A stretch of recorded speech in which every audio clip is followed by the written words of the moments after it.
of the Jungle Book surfaced in our archives. Oftentimes, in creating a Disney animated film, there may be different endings that are tried through production before they actually land on the one that ends up in the movie. And that's exactly what happened with the Jungle Book. I was given the unique opportunity to storyboard this alternate ending, and I'm going to take you through it right now. I hope you enjoy it. Mowgli and Bagheera arrive at the man village and find it guarded by an old man holding a long-barreled musket. The fierce-looking old man raises his gun and fires at the two friends. But the bullet whizzes harmlessly over their heads. Bagheera growls, "That shot was meant for me, not you. Now get going, man cub." Mowgli hesitates, but Bagheera growls again. And Mowgli runs across the clearing to the village gate. The old man takes aim and is just about to pull the trigger when a younger man knocks the musket from his arms, causing the bullet to miss its mark. The young man yells, "Buldeo, are you crazy? You can't shoot a child!" Buldeo snarls in return, "He's bewitched. I saw him change from a leopard to a boy." As the villagers gather, a beautiful and delicate young woman appears and asks to see the boy. She whispers, "Nathu, can it be you?" Mowgli slowly creeps up from the bushes towards her.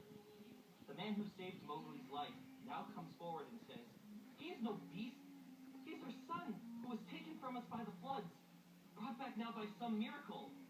Mowgli joins his parents and heads towards the village. Bagheera melts back into the jungle. We dissolve to Mowgli, now called Nathu, in the small walled-in yard of his parents' home.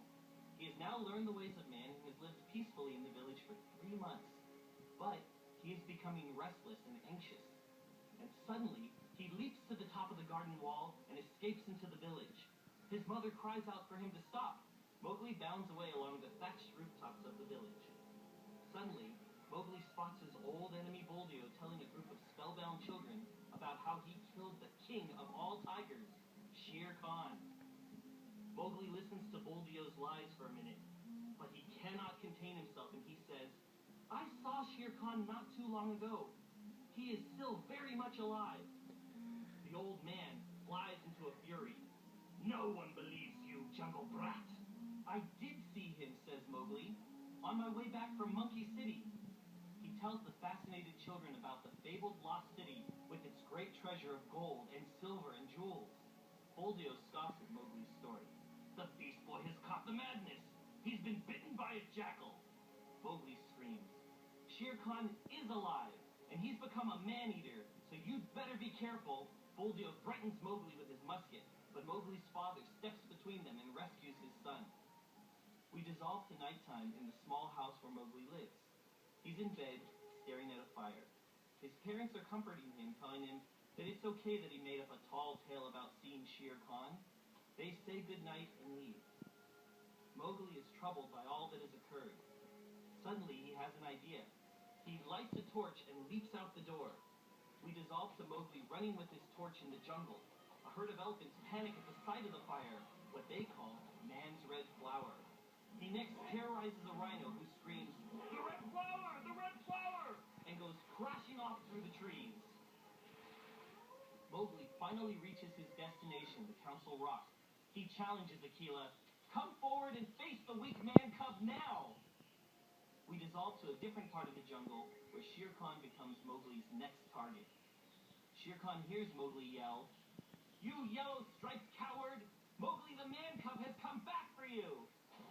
Mowgli appears with his torch and chases Shere Khan through the jungle, finally cornering him in a ravine. Mowgli taunts the cowering man-eater, asking, "Have you lost your taste for a man-cub dinner?" before running off into the jungle again.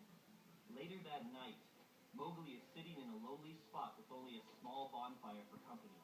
Just then, Baloo and Bagheera enter the clearing. "So, you're back," growls Bagheera, "with the red flower." Mowgli says, "They don't want me in the village."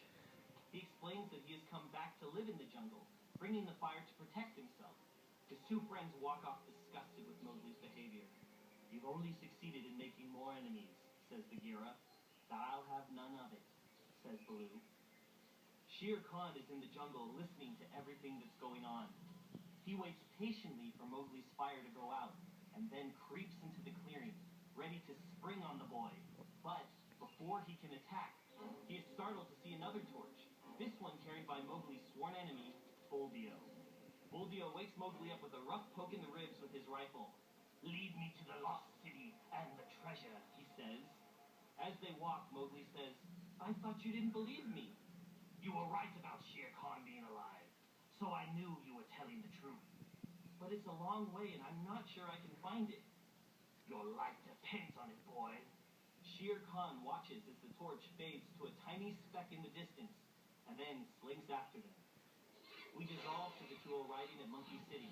Panic spreads among the monkeys when they see the red flower. They scramble wildly to escape. Mowgli leads Buldeo through the now deserted ruins as Shere Khan stalks them. The torchlight illuminates a glittering pile of gold, silver, and jewels. Buldeo stands mesmerized before the riches of an ancient kingdom. He forces Mowgli to fill a box with all the treasure he can carry. Mowgli staggers to his feet with the overflowing chest, and they begin their journey back to the village, with Shere Khan close behind. We dissolve. It is now much later, and Mowgli is exhausted from carrying the great weight. He stumbles over a root, and the treasure chest falls to the ground with a thud. Mowgli catches a glimpse of Shere Khan as he gets to his feet. He asks Buldeo what he plans to do about the man-eating tiger. Buldeo tells Mowgli he plans to set fire to the jungle, and that will take care of Shere Khan. Mowgli is horrified and begs Buldeo not to burn his beloved jungle. "I hate the jungle," says Buldeo as he forces Mowgli to continue. Suddenly, Buldeo orders Mowgli to drop the chest. "This is as far as you go. Into the jungle with you. If you love it so much, you can die with it." Mowgli springs at Buldeo and grabs the torch, tossing it into the river. Buldeo is enraged. He shouts, "There's still no way out for you, jungle brat!" Taking the treasure under his arm, he steps back and aims his rifle straight at Mowgli's heart. Mowgli says, "If you shoot me, you won't have a shot left for Shere Khan." And with that, he points to Shere Khan, who leaps at Buldeo, who screams, and then is silent.